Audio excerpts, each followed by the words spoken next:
Most people wake each morning preparing themselves for disappointment without realizing it. They brace for traffic, delays, problems, bad news. This habit feels practical, even wise. Yet what you prepare for is what life arranges. Expectation is not passive, it is a quiet command issued in advance. You may think expecting good sets you up to be let down, but disappointment is not caused by hope. It is caused by divided belief. When you expect good while secretly rehearsing trouble, life receives mixed instructions and responds with uncertainty instead of flow. There is a discipline far more powerful than effort, and it is this: learning to expect good at all times. Not occasionally, not when circumstances look promising, but precisely when conditions appear least supportive. That is when expectation does its deepest work. Expectation shapes perception before it shapes events. When you expect good, the mind notices opportunities it once ignored. Help becomes visible. Timing feels kinder. You are not forcing outcomes. You are aligning awareness with what has always been available. Many people say, "I'll believe it when I see it." But the law responds to the opposite stance. You see it because you believe it. Expectation is the invitation that allows good to enter without resistance. You may not yet trust this fully, and that is all right. Expectation does not require certainty, it requires direction. Even a gentle assumption of support is enough to begin rearranging circumstances behind the scenes. There is an unseen intelligence constantly organizing events. When you expect trouble, it prepares you for trouble. When you expect good, it prepares the way. This intelligence does not judge, it complies. Notice how often worry is simply expectation pointed in the wrong direction. The mind imagines what could go wrong and calls it realism. Yet, imagination works the same way whether it is feared or trusted. When you begin to expect good, you are not ignoring reality. You are choosing which reality to participate in. Life offers many versions of the same moment. Expectation selects the one you experience. There will be moments when expecting good feels unnatural. That is because you are interrupting an old pattern. Persistence here is gentle, not strained. You simply return to the assumption, something is working for me. Expecting good does not mean every day feels perfect. It means every day is interpreted differently. Challenges become temporary. Delays lose their threat. You sense that events are rearranging, even when progress is unseen. People who expect good often appear calm in uncertainty. This calm is not denial. It is trust in order. They know that life is not working against them. Even when answers are delayed, everything is always moving toward resolution. Expectation decides whether you walk that path in tension or in peace. Peace does not slow outcomes, it accelerates them. You may begin to notice small confirmations, a timely message, a chance conversation, a solution appearing where none seemed possible. These are not coincidences, they are responses to alignment. Expect good, especially when you are tempted to expect the opposite. That is when the habit is rewritten. That is when the command changes. Nothing is random when expectation is clear. Life organizes itself to match the stance you hold most consistently. Choose the stance that frees you. Stay with this message. Let it settle beyond thought. Something is already adjusting. Everything is working for you, even now. My dear friend, I want you to sit quietly for a moment and feel the atmosphere in which you have been living. Not the room around you, not the weather, not the people you know, but the atmosphere of your own expectation. Every individual carries such an atmosphere, though few are aware of it. It precedes them into every room, influences every conversation, colors every opportunity, and silently announces what they believe life has in store for them. Some carry an atmosphere of dread, some of anxiety, some of weary resignation, and a rare few carry an atmosphere of radiant expectancy, as though the universe itself were preparing a banquet in their honor. These individuals are not fortunate, they are aligned. They have learned the great secret. Life follows expectation the way a ship follows its rudder. Most people do not wake expecting good. They wake braced for interruption, braced for difficulty, braced for something to go wrong. They have practiced this stance for so many years that they believe it to be realism. But realism that anticipates disappointment is not realism at all. It is prophecy. And prophecy, once spoken inwardly or outwardly, sets the law in motion. The subconscious mind hears the quiet mutterings of dread and says, "Very well, let it be so," and proceeds to arrange the day accordingly. I knew a woman who used to say each morning, "I wonder what will happen now." It was not a question, it was a warning. And life, being obedient, supplied her with exactly what she feared: unexpected bills, missed appointments, quarrels with neighbors, and endless minor inconveniences. She believed she was describing her day, but she was creating it. When she came to me, I told her, "You cannot keep rehearsing trouble and expect peace to appear. You must select a new pattern." I gave her the affirmation, "I expect only good. Surprise me with blessings." She repeated it faithfully. She told me later that the first morning she said it, she felt foolish. The second morning, she felt hopeful.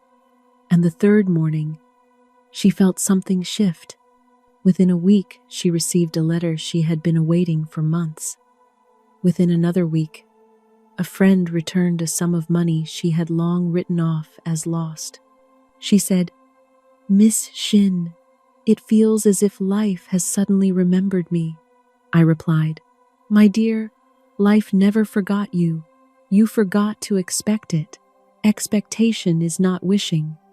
Wishing is a frail, fluttering thing that trembles at every gust of wind. Expectation is firm, calm, and quietly commanding. It stands upon the truth that what belongs to you cannot be withheld, and what does not belong to you cannot remain. Expectation is not an emotion.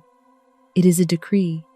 It says to the universe, 'Prepare the way,' and the universe obeys. Many people live as if their good must sneak up on them unexpectedly, like a shy guest unsure of its welcome. But your good does not arrive by accident. It arrives when summoned, not by shouting, not by pleading, not by bargaining, but by assuming the stance. Good is natural to me. Good is the law of my being. I expect it in all that concerns me." When you take this stance, something marvelous happens. Your whole demeanor changes. Your posture straightens. Your face softens. The furrow in the brow smooths itself. Others feel the change instantly. You become easier to assist, easier to work with, easier to trust. People bring you opportunities without your asking. They speak to you as though you were someone whose affairs always succeed. And indeed, you become that someone. Expectation reshapes the personality. It makes one gracious instead of grasping, patient instead of hurried, generous instead of fearful. When you expect good, you stop competing with others, for you know your supply is not determined by their success. You stop resenting others, for their good becomes a sign of your own. You stop shrinking from life, for you know that divine order is forever going before you to prepare delightful surprises. Let me give an example from my early years of teaching.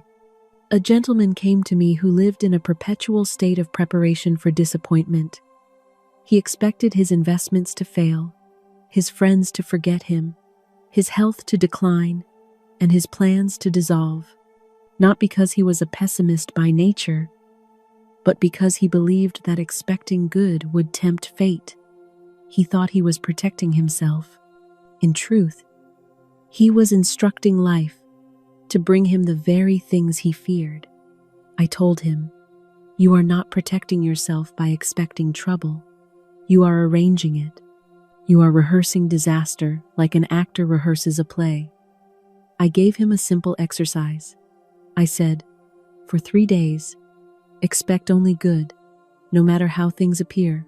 Say each morning, 'Everything is working in my favor today, under grace and in perfect ways.'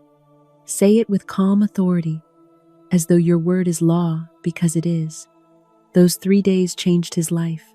He told me that on the first day nothing unusual happened, but he noticed he did not feel as anxious as usual. On the second day, someone repaid a small debt he had forgotten. On the third day, he received an invitation to a business opportunity he had been pursuing for months. He said, "Miss Shinn, it feels as if something has begun to move."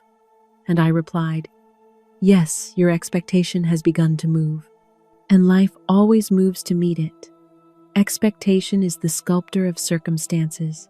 It molds the invisible substance of life into visible form.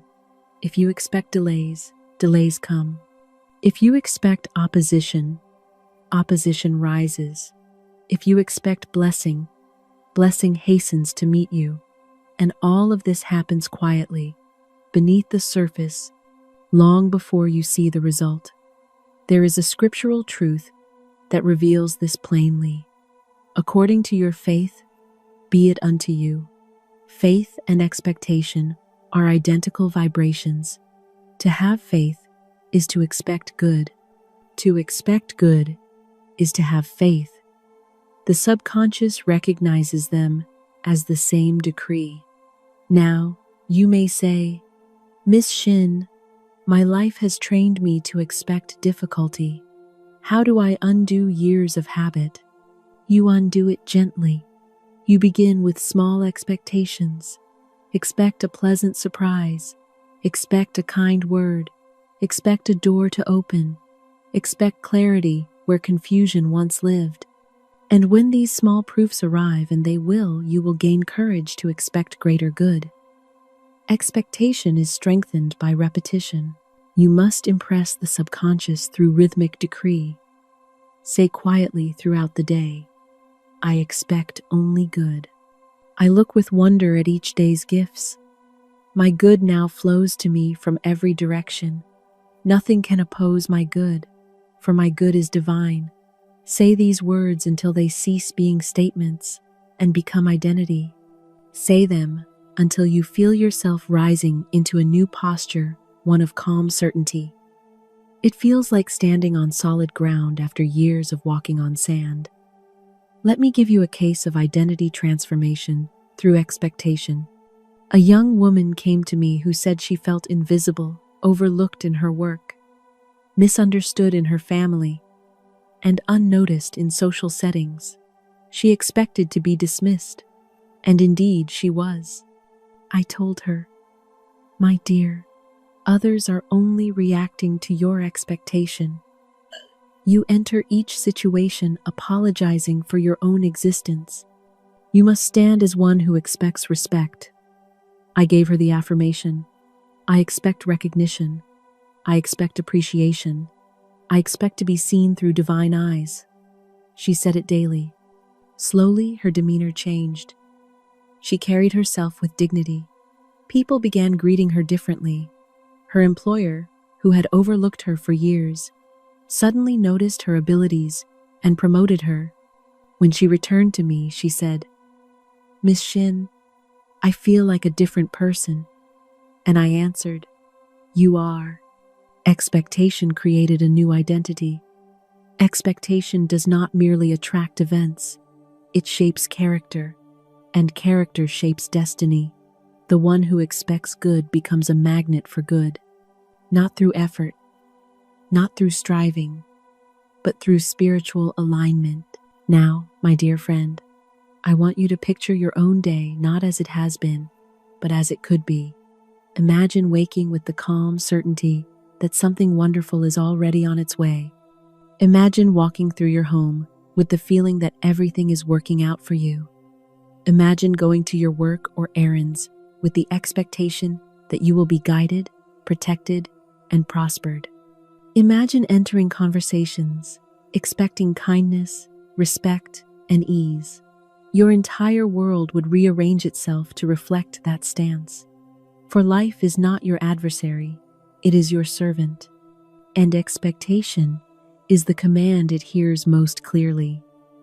My dear friend, now that you understand that life obeys your expectation, let us look more deeply at what I call the boomerang law, the great spiritual mechanism by which every thought, every word, every feeling, and every anticipation returns to its sender multiplied. Many imagine that events are independent of their own mental states, that difficulty arises by accident and blessing by good fortune. But nothing is accidental. Every outcome is the return of a vibration originally sent. The universe is not random, it is exact, and expectation is one of the most powerful forms of sending. You may picture expectation as a silent messenger going forth into your affairs. It knocks on every door of circumstance. It whispers into every unfolding event. It sets the tone of every interaction. And after completing its rounds, it returns carrying whatever it was instructed to collect.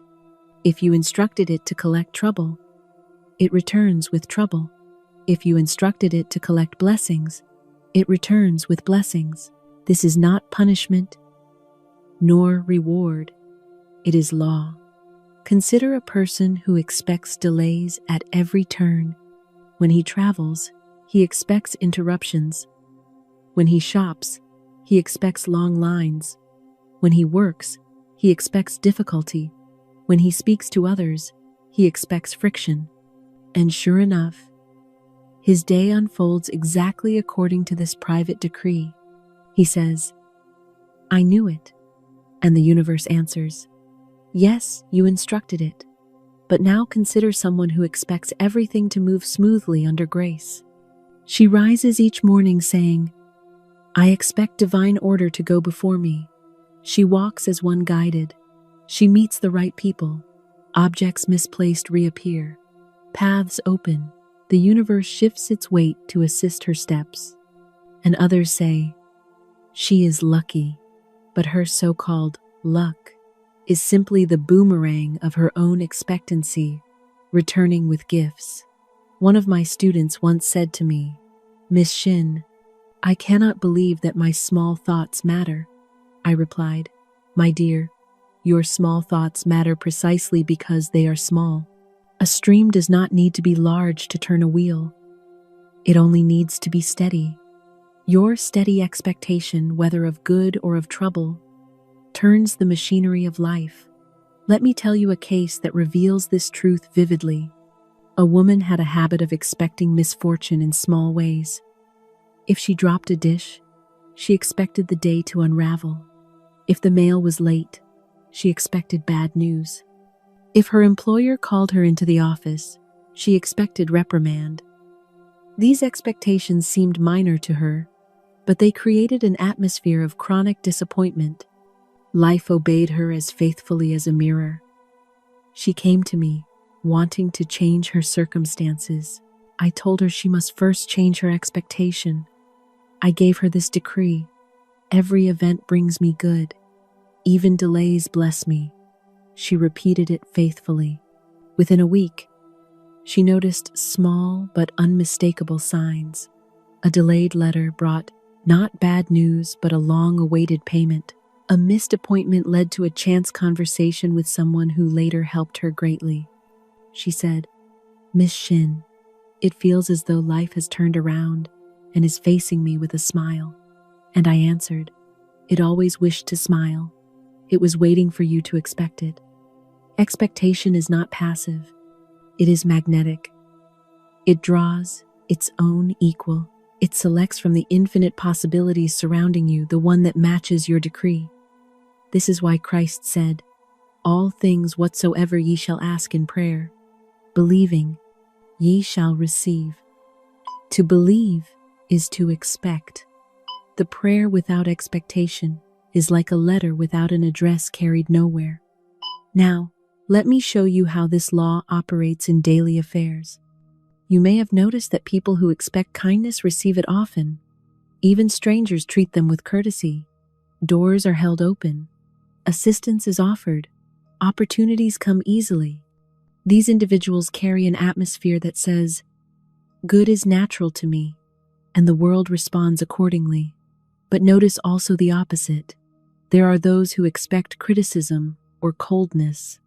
They anticipate being overlooked. They prepare themselves for rejection, and life obliges.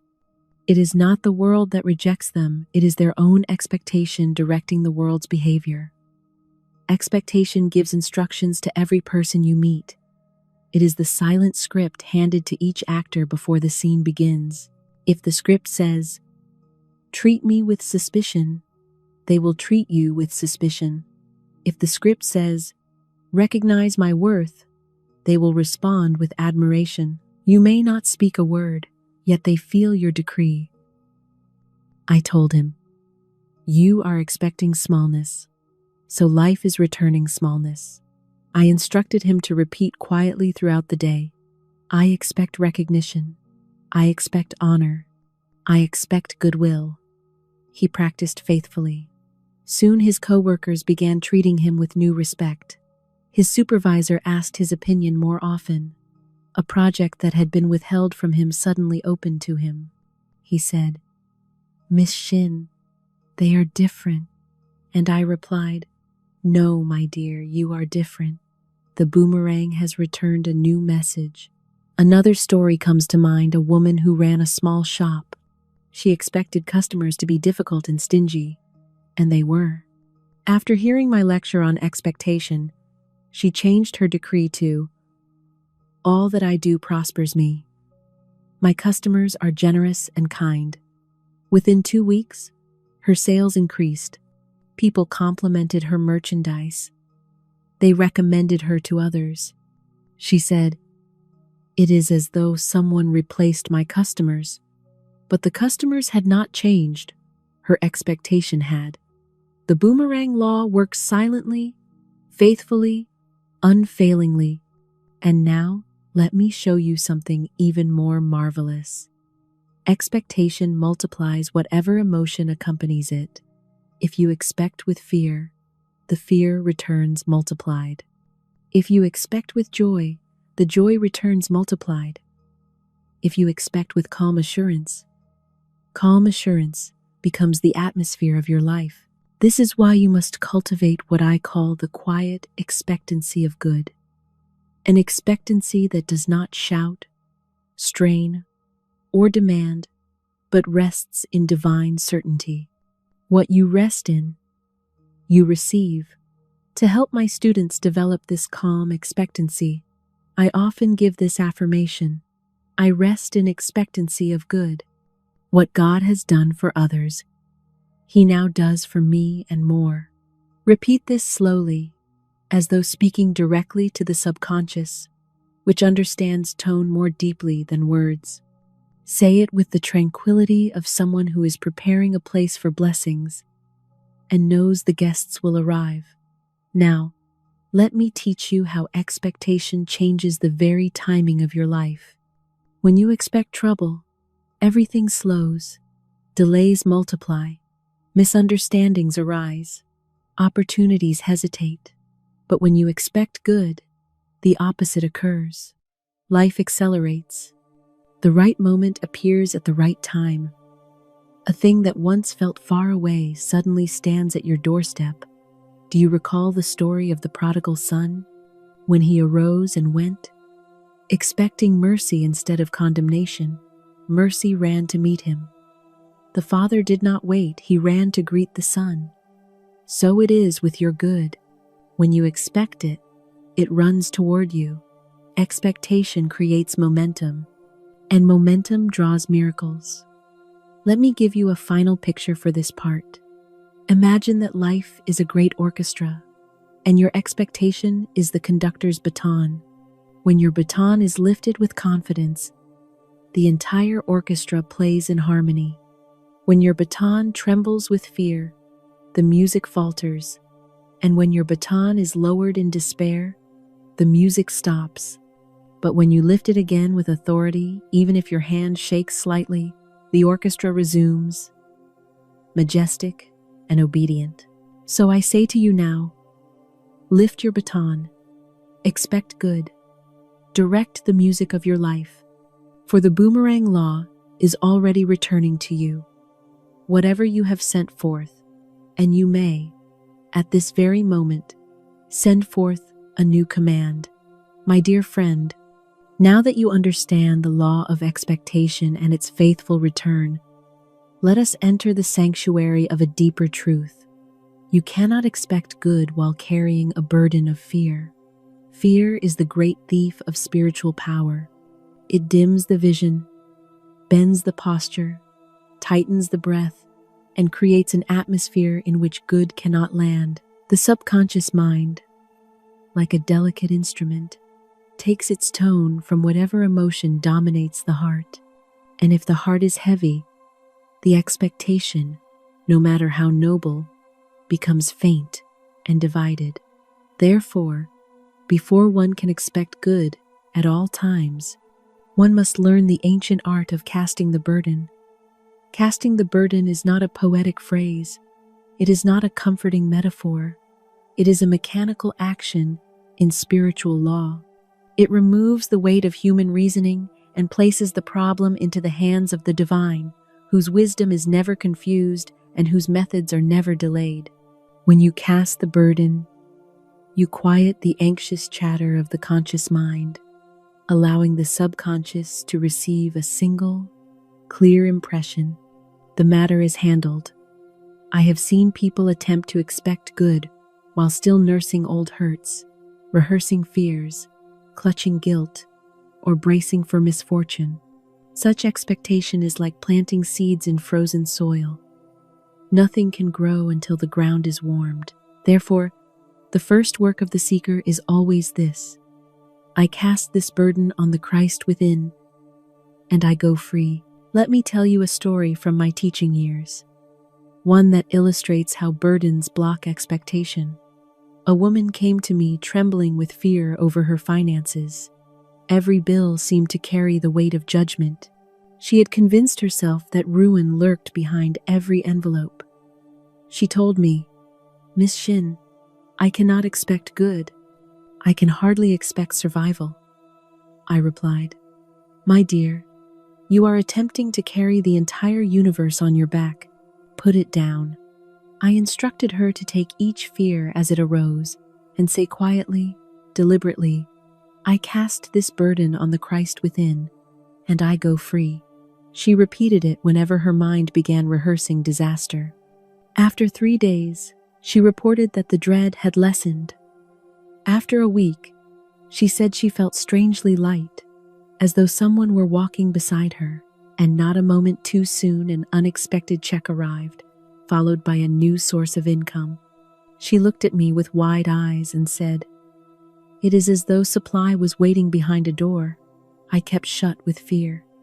I told her, "Indeed, your good is always waiting. Fear is the door. Casting the burden is the key. Fear always blocks the path. Expectation always opens it. But expectation cannot replace fear until fear is released. The subconscious cannot hold two masters." Now let us look more closely at this burden-casting process, for it is both simple and profound. Imagine that every worry is a heavy stone placed upon your back. Each stone represents a fear: fear of loss, fear of rejection, fear of illness, fear of failure. Most people walk through life carrying dozens of such stones. They grow accustomed to the weight and mistake it for personality. They say, "I am just a worrier." No, my dear, they are simply burdened. But there is another way. When Christ said, "My yoke is easy and my burden is light," he was not speaking metaphorically. He meant quite literally that any burden carried in the human mind should be handed over to divine intelligence, which alone knows how to dissolve it. The human mind wrestles. The divine mind resolves. A woman once said to me, "Miss Shinn, I feel guilty every time I cast the burden. I feel as though I ought to solve my own problems." I laughed gently and said, "My dear, solving your own problems is exactly what caused them. You have been using human reasoning to fix what only divine order can arrange. Casting the burden is not laziness, it is obedience." Let me offer a scriptural image. The Israelites carrying their heavy packs as they journeyed through the wilderness. The moment they reached the promised land, the burdens fell away. The metaphysical meaning is clear. The moment the consciousness enters trust, all burdens dissolve. Expectation of good cannot dwell in a wilderness of fear. Now let me give you a vivid case of transformation through burden casting. A gentleman burdened by illness came to me seeking healing. His mind was full of past failures, regrets, and unspoken grief. I told him, "Your body is carrying what your mind refuses to release." He asked, "How do I release it?" I replied, "By casting the burden of every memory, every fear, every tension upon the Christ within." He practiced faithfully, repeating, "I cast this burden of fear on the Christ within. His perfect work is done." He said. He felt the tension lift from his chest, like a bird taking flight. Within a month, symptoms that had troubled him for years were entirely gone. His healing began not in the body but in the consciousness. You see, burden casting is the preparation of the soil. Once the soil is clear, expectation can take root and flourish. Let me show you how this works mechanically. The subconscious mind is the seat of manifestation. It receives whatever feeling the conscious mind consistently sends. Fear sends the message, "Prepare for danger." The subconscious then organizes events to match that belief. But when the conscious mind declares, "The Christ within handles this," and refuses to rehearse fear, the subconscious receives a new message: prepare for safety, supply, and right action. And so it obeys. This is why burden casting must precede expectation. If you say, "I expect good," but secretly nurse fear, the subconscious hears the fear. It obeys the fear. And the good remains delayed until the internal contradiction is resolved. A woman once said to me, "Miss Shinn, I affirm good but feel dread." I answered, "Then your affirmation is like painting roses over thorns. Remove the thorns first." She cast the burden of dread each morning and each night. Then she affirmed her good. Only then did life respond quickly. Burden casting is also necessary because many individuals hold memories of failure so tightly that they expect the future to repeat the past. They say, "It has always gone this way." Such statements are curses disguised as observations. When these memories are cast upon the divine, they lose their authority. The subconscious becomes free to interpret expectation as possibility instead of contradiction. Now, let me teach you something very practical. If you wish to expect good at all times, you must refuse to carry yesterday into today. Each morning must be a clean slate. Say upon waking, "I cast the burden of yesterday on the Christ within. This day is fresh and filled with good." This resets the atmosphere.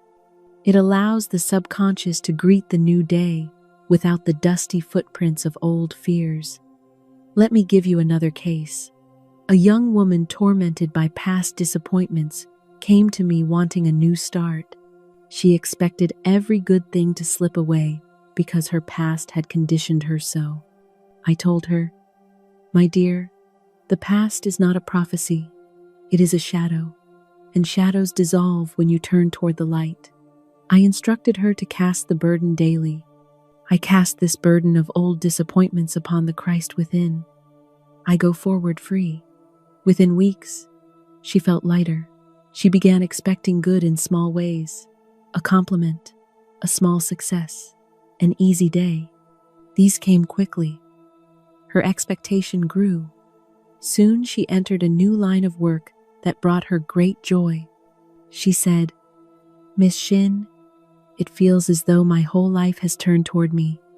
I replied, "Yes, because you turn toward your good." Burden casting also protects one from ingesting the fears of others. People often carry burdens that are not theirs, burdens inherited from family, society, or old associations. A student once said, "Everyone in my family expects misfortune." I told her, "Then you must cast not only your own burdens, but those that were never yours to begin with," she affirmed. I cast the burden of inherited fear on the Christ within. I walk in my own divine design. Her atmosphere changed. She broke the family pattern.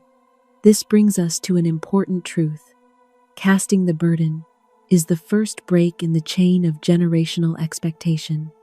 When one person in a family begins expecting good, the entire lineage begins to shift.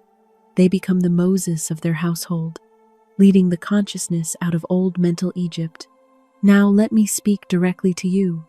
If your expectation has been heavy, it is because your heart has been heavy. Let us put the weight down. Take a quiet breath and say with me, "I cast this burden on the Christ within, and I go free." Say it slowly. Say it with intention. Say it until you feel the inner atmosphere clear. That clearing is the first glimpse of the promised land. Once the burden is cast, expectation becomes natural. It rises like a fresh breeze. The subconscious receives the new tone, and life begins rearranging itself, not gradually, but immediately.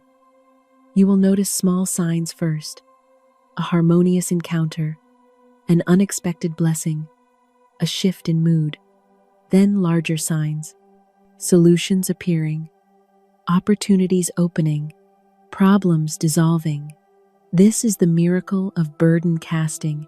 It makes expectation believable again, and expectation, once restored, becomes creation. My dear friend, now that we have cast the burden and cleared the inner field, we may at last speak of divine design, that perfect pattern for your life that exists already within the mind of God. Many imagine they must carve their own destiny by worry. But your destiny is not something you invent, it is something you align with. It is a completed pattern awaiting your cooperation, and you enter this pattern through expectation. Expectation is the blueprint the subconscious follows. Without expectation, the divine design lies dormant, like a magnificent tapestry locked away in a chest. But when you expect good, the pattern begins to unroll. You begin to see that nothing in your life has been random. Everything has been arranging itself to bring you into harmony with your perfect place, your perfect work, your perfect supply. When a person expects trouble, the pattern tangles. When they expect disappointment, the threads knot. When they expect failure, the colors darken. But when they expect good steadily, faithfully, quietly, the knots loosen, the colors brighten, the path clears. Divine design responds instantly to expectation, for expectation is the signal that the soul has become willing. Let me give you an image. Imagine a great loom suspended in the heavens. The divine is weaving a robe just for you, a robe of perfect opportunities, perfect relationships, perfect timing. But the loom waits upon your expectation. If you expect misfortune, the loom is silent. If you expect confusion, the loom hesitates. But if you expect only good, the loom begins to move with majestic precision. That is the meaning of Scripture when it says, "Before they call, I will answer." The answer exists already in blueprint form, awaiting the call of expectation. Now let me share a case history that illustrates this beautifully. A young man came to me longing for what he called his right work. He had talent, but no direction. Energy, but no focus. He drifted from one position to another, accepting whatever happened to come his way. He believed life was a series of accidents, and his expectation reflected that belief. As long as he expected nothing in particular, life gave him nothing in particular. I told him that he must claim his divine design before he could step into it. I gave him the affirmation I have given many times. I have a wonderful work in a wonderful way. I give wonderful service for wonderful pay. He repeated it faithfully, but at first, without expectation.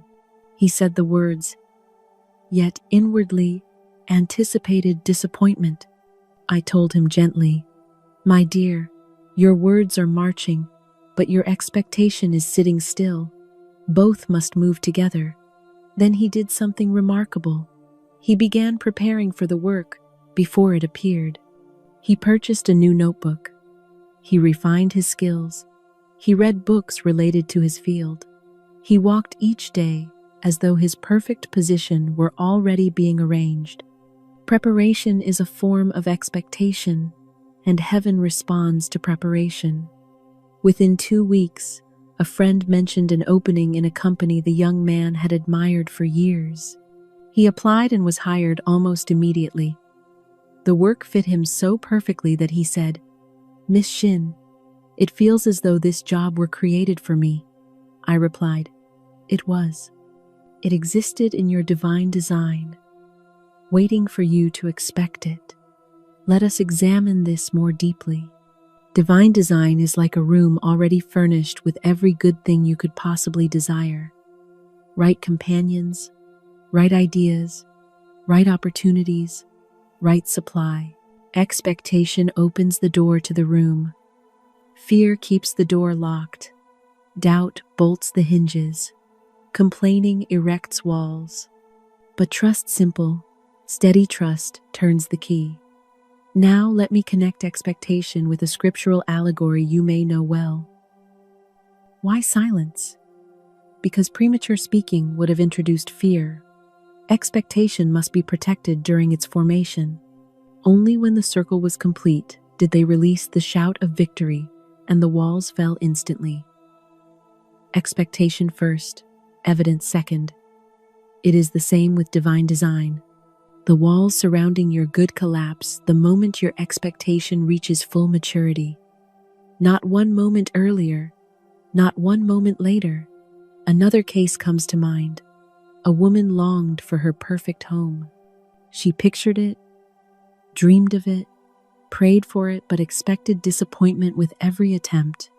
She told herself, homes like that are for others, not for me. Her expectation contradicted her desire. One day she came to see me in great frustration.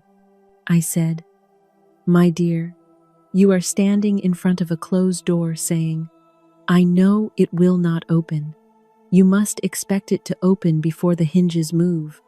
I instructed her to bless her current home, thank it for its shelter, and then declare each morning, my perfect home now appears, under grace, in a perfect way. But more importantly, she was to expect it not timidly, not wistfully, but confidently. She began acting as though the move were inevitable. She spoke kindly of her future home. She released objects that belonged to the past. She prepared new curtains as an act of faith. And one day, while visiting a friend, she overheard a conversation about a house available for rent. She went to see it. It was precisely the home she had pictured. When she moved in, she said, Miss Shinn, it feels like stepping into my own thoughts. I answered, yes, my dear, you stepped into divine design. Expectation creates alignment. Alignment releases guidance. Guidance leads directly into the prepared place. Now, let me speak of how others perceive you when you have stepped into your divine design. They look at you with a new respect, not the respect demanded by pride, but the respect accorded to one who is inwardly anchored. You appear calm, purposeful, radiant. People feel safe in your presence. They confide in you, trust you, and bring you opportunities because something in you declares, without words, I expect good, and good expects me. A person expecting good walks differently. They greet others differently. They choose differently. The world senses their certainty and responds with harmony. You cannot hide expectation, for it shines through the eyes. It vibrates through the voice. It permeates the atmosphere like perfume. Let me illustrate this through another story. A man came to me whose life seemed perpetually out of order, lost objects, broken appointments, missed trains, strained relationships. He said, Miss Shinn, nothing ever works in my favor. I replied, My dear, you expect disorder, and so disorder rushes to serve you. Let us change the decree. I instructed him to declare, Divine order governs my mind, my body, and my affairs. As he repeated this, something interesting occurred.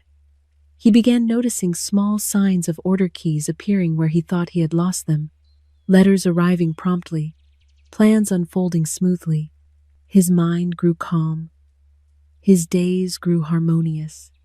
And as his expectation shifted from chaos to order, opportunities he had long missed became visible. Expectation reveals doors that were always there but overlooked in the haze of fear. Now let us speak of one of the most magical aspects of divine design, the right place. Expectation is the compass that guides you to your right place. Many wander through life feeling displaced, as though they were living someone else's script.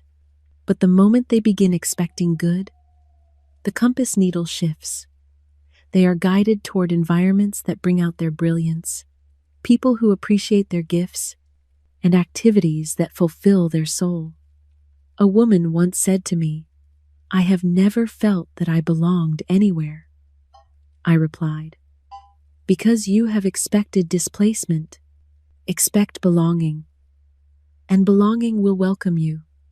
She affirmed daily, I am in my right place, doing my right work. And soon she found herself in an environment where she felt valued and seen for the first time in years. This is divine design awakening through expectation. Let me now give you the affirmation that unlocks this entire section. I expect my divine design to unfold perfectly. What is mine comes to me with grace and speed. Say it with conviction. Say it until you feel an inner warmth, a sense of inevitability. That warmth is your sign you have aligned with the pattern. And now, my dear friend, you are ready to follow the magic path of intuition, which appears only when expectation has cleared the fog. My dear friend, now that you have seen how expectation aligns you with the divine design, let me lead you into the pathway by which that design becomes visible in your daily life. For once expectation is established, intuition awakens. Intuition is the messenger of divine order. It is the still, small voice that whispers, This is the way, walk in it. When intuition is alive, you no longer stumble in darkness. Your steps are ordered. Your decisions become simple, and your affairs unfold with a grace the world calls miraculous. Intuition is the means by which God guides you to your good. It is never dramatic. It is gentle, persistent, unmistakable once you learn its tone. Many confuse intuition with fear or desire, but intuition is neither. Intuition does not shout, nor does it fluctuate. It moves like a quiet river, steady and exact. When you expect good, intuition speaks easily, for the mind is no longer cluttered with signals of doubt and fear. I recall a woman who came to me bewildered by her circumstances. She said, Miss Shinn, I do not know which way to turn. Every path seems blocked. I replied, My dear, you are listening to your fear. Fear is loud, but intuition is subtle. Expect good, and the still voice will rise. I instructed her to declare throughout the day, I am divinely guided. I follow the right thread of the universe. Within days, her confusion began to dissolve. She awoke one morning with a calm inner nudge to visit a friend she had not seen in years. That visit led her to the very opportunity she had prayed for. Though she could never have reasoned her way to it, she said, "It feels as if an invisible hand led me." I answered, "That hand was always present. You simply became quiet enough to feel it." Intuition works best when the mind releases its iron grip upon outcome. The mind is a wonderful servant, but a poor master. It argues, calculates, predicts, and questions, but intuition simply knows. When intellect leads, you encounter obstacles. The Israelites could not reason their way across the Red Sea, but intuition, inspired by divine command, parted the waters. Let me tell you a story from my own early teaching days. A woman came to me with a heavy problem. She had lost a valuable ring and was certain it had been stolen. She searched everywhere. She fretted. She worried over it for weeks. I told her, "Cast the burden on the Christ within and go free. Declare that the ring returns to you by divine law."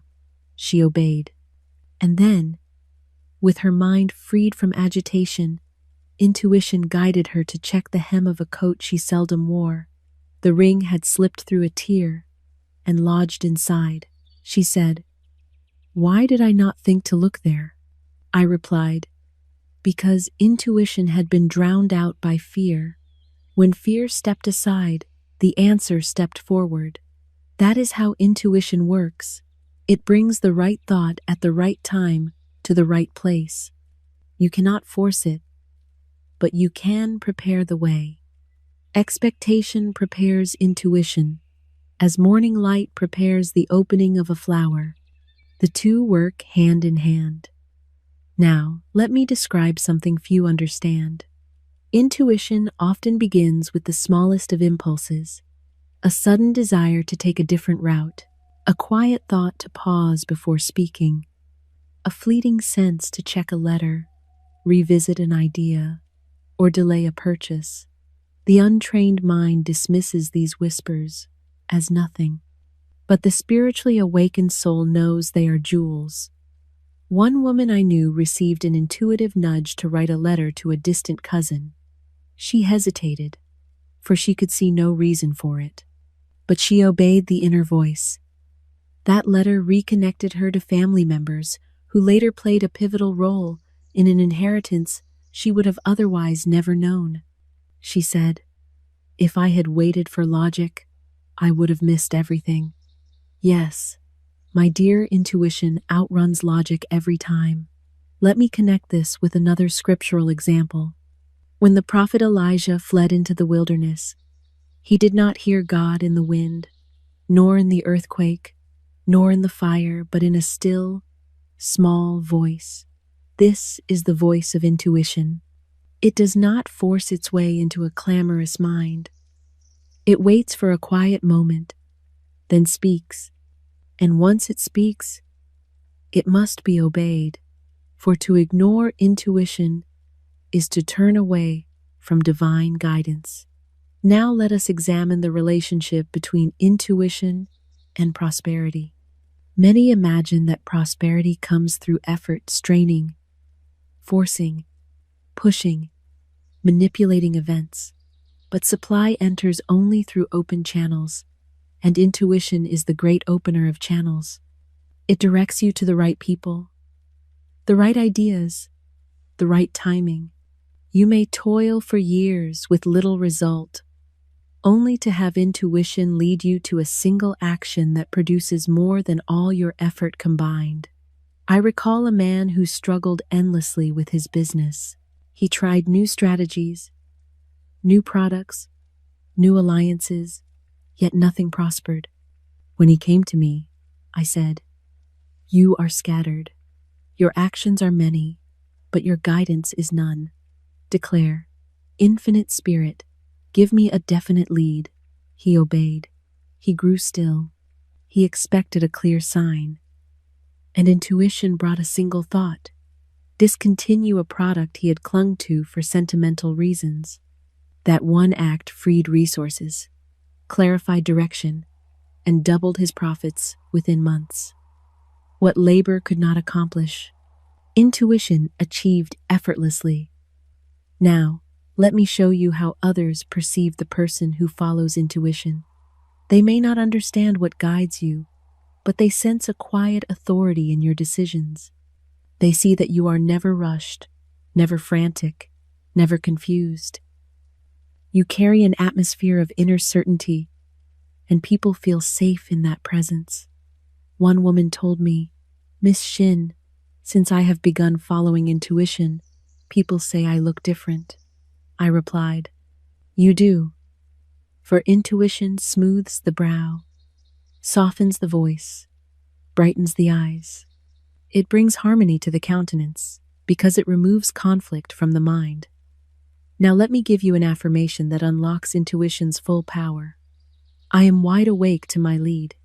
I follow the invisible thread woven for my good. Say it quietly, say it consistently, and you will feel that thread tug gently at your spirit, guiding you step by step. Let me give you one more case history. It is too instructive to omit. A young artist desired to sell her work, but felt overshadowed by others.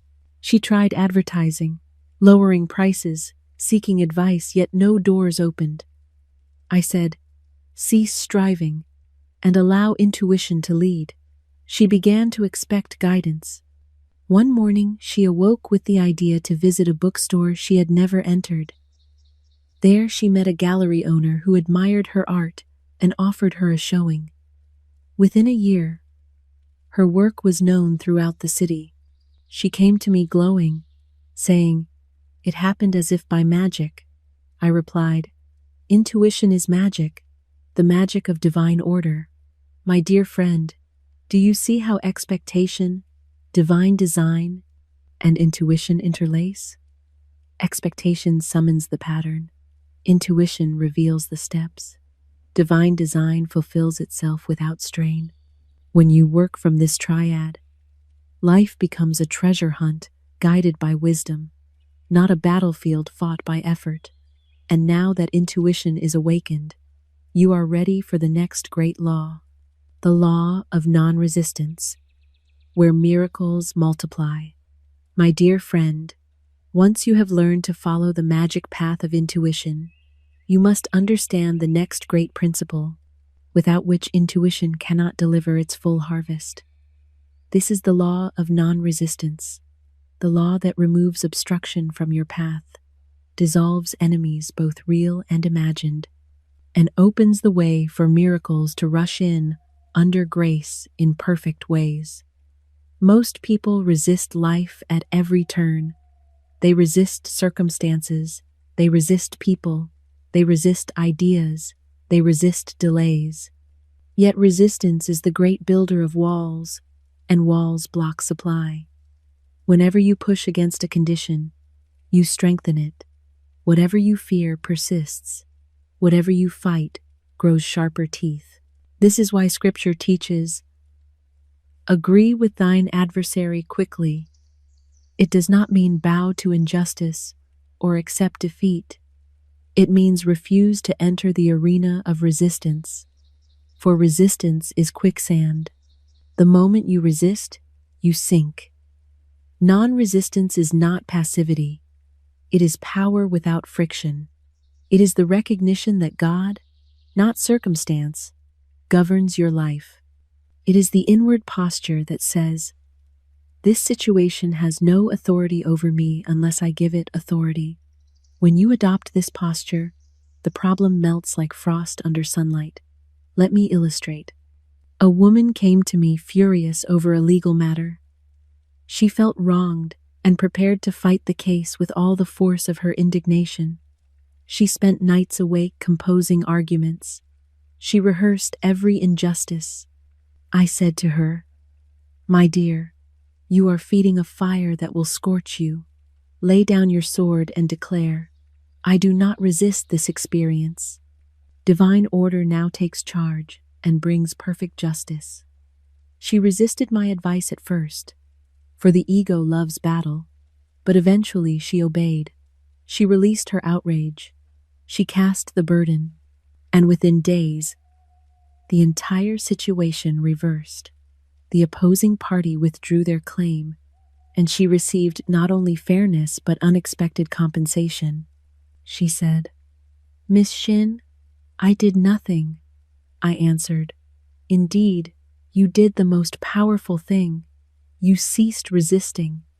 Resistance is born of fear. Non-resistance is born of faith. When you fight, you declare secretly, God is not enough. When you release, you declare, God is everything. Let me recount another case, one that impressed itself strongly upon my spirit. A man I knew had an employer who treated him unfairly. He was overlooked, criticized, and undervalued. He resisted this man inwardly each day, imagining arguments, preparing confrontations, building walls of resentment in his mind. I said to him, Your problem is not your employer, it is your resistance. Declare, No man is my enemy, no man is my friend, every man is my teacher. See what lesson this man brings. He obeyed reluctantly, but he obeyed. He ceased rehearsing grievances. He blessed the man silently. He released the burden of resentment. Within a month, the employer unexpectedly resigned, and my student was promoted to a position he had once believed impossible. He told me later, I see now that my resistance held me in bondage far more than his behavior did. Yes, oppression ends the moment. Inner resistance ends. One of the greatest metaphysical symbols for non-resistance is found in the story of the walls of Jericho. The Israelites did not bring those walls down through force. They did not attack the stones with hammers. They marched, silently, non-resistance in perfect form, circling the obstacle with quiet confidence. Only at the appointed moment did they release a shout of praise, not of battle, and the walls crumbled of their own accord. So it is with your walls. When you react, you reinforce. When you resist, you rebuild. But when you encircle your obstacle with calm expectancy, refusing to fear it, refusing to argue with it, refusing to magnify it, the wall weakens. And eventually, with the shout of a single declaration, divine order now dissolves this situation. The wall falls. Let me show you how this principle transforms not only circumstances, but identity. For this is one of the secrets rarely understood. A person who no longer resists life carries a certain radiance. Their face softens. Their manner becomes gracious. Their voice loses its sharp edges. People treat them differently, more gently, more respectfully, more generously. Even animals respond to them with trust. Why? Because non-resistance is the fragrance of a soul at peace, and peace is magnetic. A woman once told me that after she adopted non-resistance, strangers began holding doors for her, offering assistance, speaking kindly. Even her employer, once impatient and abrupt, became friendly and cooperative. I told her, My dear, you have not changed them. You have changed the vibration they must answer. Now let me speak of one form of resistance many overlook, resisting delay. When people feel delayed, they grow tense, they worry, they force outcomes. Yet delay is often divine timing, rearranging the pieces for a larger blessing. When you resist delay, you interrupt the arrangement. When you accept it, the arrangement completes itself. I once counseled a man who was furious over a postponed opportunity.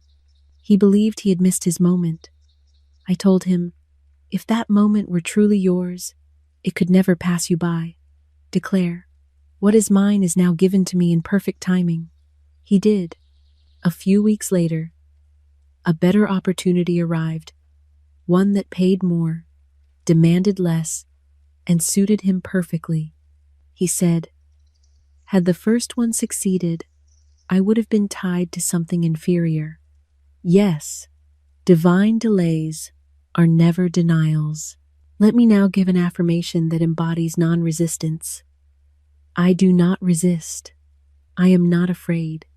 Divine order takes charge of this situation and brings perfect results. Speak it whenever your heart begins to tighten. Speak it when fear whispers its dire predictions. Speak it when circumstances shout their false authority. And that peace is the signal that the law of non-resistance has taken command. Another case occurs to me, a woman troubled with a tenant who refused to pay rent. She pushed, argued, threatened. I said to her, cease resisting. Declare, there is no loss in divine mind. What is mine returns to me under grace. Turn the matter over to God. She obeyed. She released the tension. She blessed the tenant. And within days, the tenant moved out peacefully and left behind a sum of money the woman never expected. She came to me astonished. Why did nothing work until I let go? She asked. I replied, because resistance was choking the channel. The moment you removed your hands, supply could enter. Now let us speak of the boomerang law of words. For resistance often expresses itself through speech, complaining, protesting, rehearsing grievances. These words return to their sender laden with the very condition they describe. A person who complains of lack strengthens lack. A person who speaks of injustice strengthens injustice. But a person who declares non-resistance strengthens their protection. This is why I often teach, none of these things move me. It is a shield, a fortress, a declaration that the outer world cannot disturb the inner peace where miracles are born. Let me show you a deeper truth. Non-resistance is not only a law, it is a refuge. When the mind grows weary from struggle, when the heart aches from disappointment, when the will is exhausted from pushing against life's closed doors, non-resistance says, come unto me, all ye that labor and are heavy laden, and I will give you rest. And that rest is not inactivity. It is the fertile stillness where divine order works most efficiently. Now consider how this law affects the way others see you. The person who practices non-resistance exudes dignity. They no longer snap at inconveniences. They no longer crumble under pressure. They no longer argue with life. Others sense a quiet majesty in them, a confidence that is not pride but certainty. They attract opportunities, for opportunity loves a calm mind.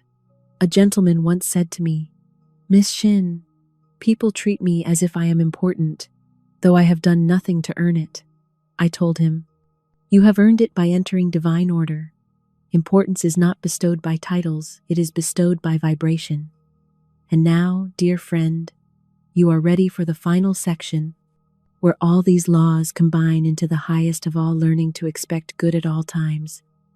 Not as hope, not as effort, but as your natural state.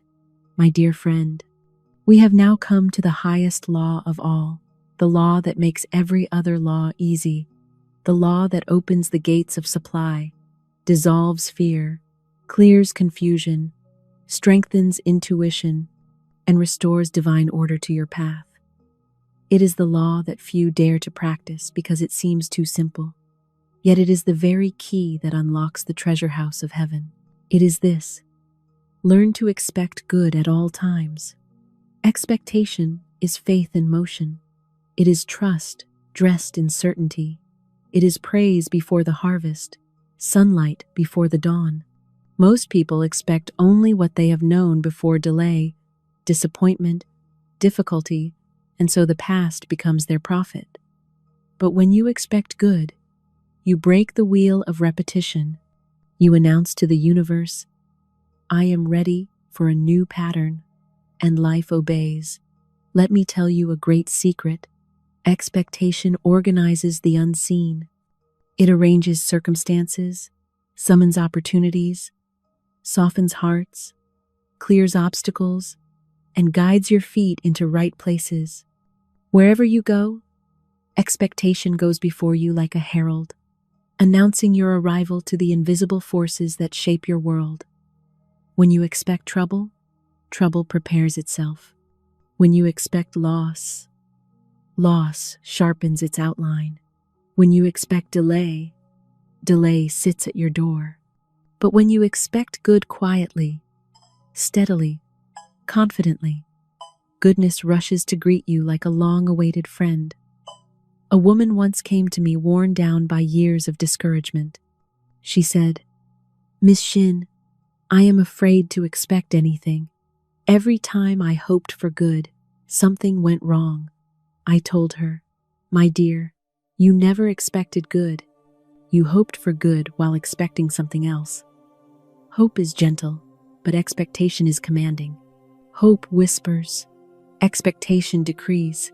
I gave her an affirmation. I look with wonder at that which is before me. She repeated it daily. It softened her fear.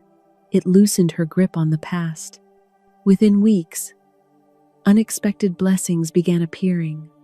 Small at first, then unmistakable. New friends, unexpected gifts, a position she had long desired but never dared to expect. She said, It feels as if everything is leaning in my favor. It was. Expectation had altered the winds. Now, let me open this law through a scriptural lens. When the Israelites stood before the Red Sea, they expected disaster. They cried out in fear, but Moses expected deliverance. His expectation parted the waters. When David faced Goliath, the soldiers expected defeat. David expected victory, so certain was he that he ran toward the giant. Expectation carries momentum. Even Christ, before raising Lazarus, lifted his eyes and said, I thank thee that thou hast heard me. He gave thanks before the miracle, because expectation is thanksgiving in advance. Expectation is also the guardian of manifestation. Once good begins to appear, only expectation can hold the door open. Fear closes it quickly. Doubt shuts it halfway. Worry slams it. But expectation says, Continue. I am ready. And the blessing flows uninterrupted. Let me give you an example from daily life. A gentleman once told me he was always on edge, expecting things to fall apart. He lived in chronic vigilance, waiting for the next problem. I said to him, You are rehearsing disaster, and disaster is obedient. Begin to rehearse good. I instructed him to say gently each morning, Something wonderful is on its way to me today. He obeyed. At first it felt foolish to him, but within days, small evidences appeared. A helpful stranger, a dismissed debt, a new connection in his field. Each confirmation strengthened his expectation, and soon his life was filled with what he once thought happened only to the fortunate. A person who expects good walks in a rhythm the world cannot disturb. They move with calm authority. They speak with certainty. Their eyes shine with quiet conviction. Others sense it and respond with kindness, cooperation, generosity. People are drawn to those who radiate expectation. For expectation creates atmosphere, and atmosphere creates attraction. Let me speak now of a deeper dimension of this law.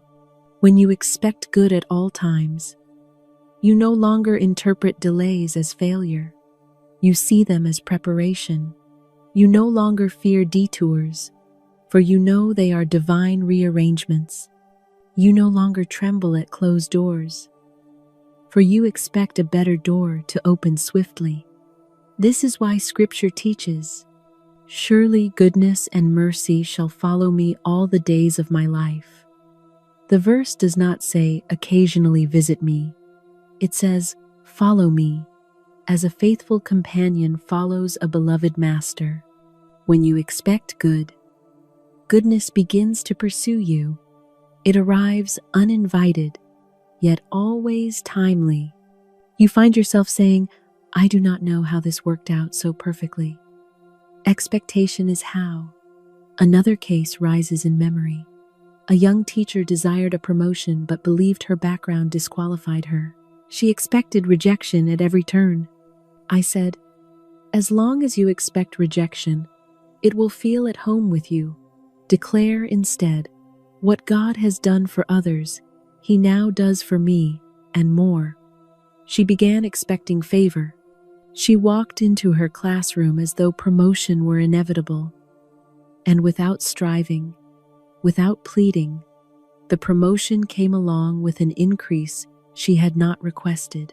She said, "Miss Shinn, I didn't chase it. It found me." Yes, good always finds the one who expects it. Expectation is not merely a thought. It is a vibration. It is felt by others, heard by the universe, recognized by opportunity. If you expect to be welcomed, doors open. If you expect to be valued, people perceive your worth. If you expect abundance, supply remembers your name. Let me give you the affirmation that crowns this entire teaching. I expect good. I invite good. I receive good. Only good can come to me. Say it with the certainty of one who knows they are heir to a kingdom. Say it until your heart believes it, until your mind surrenders to it, until your life begins to mirror it. Now, let me leave you with one more image. Imagine that each morning, before you rise, invisible hands place upon your path a series of blessings, some small, some great, all designed for your good. But these blessings remain unseen unless expectation lights the way. Expectation is the lantern that reveals the gifts prepared for you. Without it, you walk past treasure in the dark. With it, you collect each blessing as naturally as breathing. My dear friend, when you learn to expect good at all times, not occasionally, not timidly, not only in moments of ease, but always, you unlock a life so harmonious, so abundant, so beautifully arranged, that you will look back upon your former days and say, "How did I ever live without this truth?" My dear friend, as we come to the close of this teaching, let me tell you something plainly. Nothing stands between you and your good but the shadow of your old expectation. And shadows have no substance. They vanish the moment light enters. You have spent years expecting the world to echo your fears. But now you have learned the greater law. Life echoes your faith. And faith, once awakened, becomes the architect of miracles. You may not yet see the full harvest of these truths, but the seeds are already planted. Expectation is germinating beneath the surface, pressing upward with quiet certainty. Divine design is aligning details you have not dreamed of. Intuition is preparing to whisper your next step. Non-resistance is clearing the path, and the law of good expectation is lifting you into a rhythm where blessings meet you on the road. Let me remind you, you cannot return to your former life, for truth once heard becomes a doorway. You may try to walk backward, but the ground has shifted. The old fears will no longer command you. The old patterns will no longer hold you. The inner voice, once awakened, will not allow you to shrink again. You have stepped into the promised land inwardly, and the outer world must follow. Scripture tells us that manna fell each morning in the wilderness, not once a year, not once a season, but daily. And so it is with supply. Good does not come rarely or reluctantly. It comes continually for the one who expects it. "Give us this day our daily bread" is not a plea. It is a recognition that supply flows every day, unfailingly, when consciousness is aligned. Now, some may say, "But Miss Shinn, my affairs have not yet changed." And I answer, "My dear, the change begins within long before the outer world rearranges itself. The seedling pushes quietly beneath the soil long before the bud appears. Do not judge your progress by appearances. Appearances are old news. They are yesterday's expectation, wearing a temporary costume. Look instead to your inward atmosphere. Are you calmer? Are you less fearful? Do you find yourself expecting small kindnesses? Do you wake with a sense that life is turning in your favor? These are the first fruits. The harvest follows inevitably. I recall a woman who once came to me very discouraged. She said, "I have been practicing the laws, yet nothing seems to move." I replied, "My dear, you are like the child who plants a bulb and digs it up each morning to see if it has sprouted." She laughed through her tears, and I told her, "Leave your good in God's hands. Your part is to expect. God's part is to produce." Within weeks, doors opened she had long thought sealed. She later said, "It all happened so quietly, I almost missed it." Yes, spirit moves without fanfare. Let me tell you another story. A gentleman, well into his later years, desired a new beginning but felt it was too late. I told him, "Divine mind knows nothing of years. A man aligned with expectation steps into youth, vitality, and opportunity." He began each morning with the affirmation, "I look with wonder at the good now coming to me." Within a short time, he received an offer to manage a small business, one perfectly suited to his talents. He found companionship, purpose, renewed energy.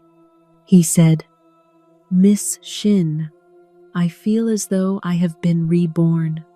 And I answered, "You have, for expectation is resurrection. Now let me speak a blessing over you. May your expectation be a lighthouse that no storm can dim. May you walk through each day with the quiet certainty that something good seeks you as fervently as you seek it. May your inner atmosphere grow so calm, so radiant, so confident that others feel lifted by your presence. May doors open before you as effortlessly as curtains parted by sunlight. May divine order arrange every detail of your path. May intuition whisper the next right step with such clarity that you cannot miss it. May all former fears dissolve like mist under the morning sun. May supply flow to you in perfect ways, from perfect sources, through perfect timing, and above all, may you become the living proof that expecting good at all times is not naive. It is divine alignment. Let me leave you with these final affirmations, charged with spiritual authority. I walk in a world that is for me. My good rushes to meet me. What belongs to me appears without struggle. Divine order now governs my mind, my body, and my affairs. Only good comes to me. Only good goes from me, and only good returns to me. Speak them softly. Speak them boldly. Speak them until they become the dominant note in your consciousness.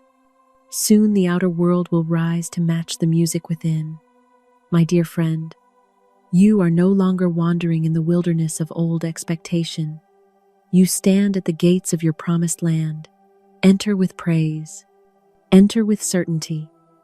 Enter with joy, for the good you expect is already on its way and cannot miss you.